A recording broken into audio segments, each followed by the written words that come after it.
دوتا باتو میزدی رو سنگ سرما، آتیش کشیدی توی جنگ سرما، کشیدی با چه قوسی تو ما، دستتو پاکویدی شیشه خونه ها شکست. توی خنده به جنگ، موی دماغ خونه ها عدسه سنگ، پاکویدی با چشای بسته، چه رقصی رو خورده شیشه های شکسته میکردی. فصل باد واقعیت در آغوش گرفته بودم یال تو با فشار رقصیدی توی باد سیال، و رقصیدم پشت رقص سیال تو. از تراس خونه های قصه نامه ای رقص کنون، دست های زنی مضطرب رها شد، مثل دستمال و کاغذ و ساقه ای زهر، ما رقصنده های ارکستر واقعیت.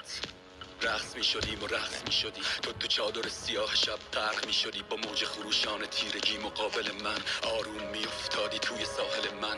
من با تو دیدم که مرگ پس می کشه یه مقروخ، که تو بازم نفس می کشه. من آری به زندگی رو با تو فهمیدم، این که این بار سنگین و سرسخت می کشه. دنبال تاریخ بگردی تو دست و پای زخمی آه، دنبال تاریخ بگردی شعرهای واقعی باورای ما، دنبال تاریخ بگردی سایه های زیر و بونت ستم، دنبال رقصنده هایی که رقصشون گلول است تو صورت ستم، دنبال تاریخ بگردی که قدرت نداره اعتنا به رقص ما،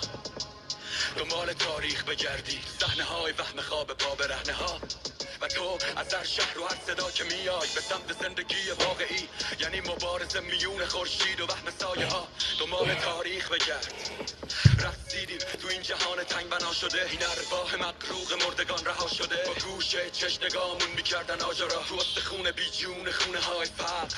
وقتی که باد جدایی آواز شد، آخرین استکاک دست ما ساز شد، من از پشت کشیده شدم توی طوفان، من پنجه ها مشت تو پنجه هات باز شد. از اون روز که تو سایه ها جدا شدیم، مثل همه همسایه ها جدا شدیم، تو جوونه کوچیک رون حال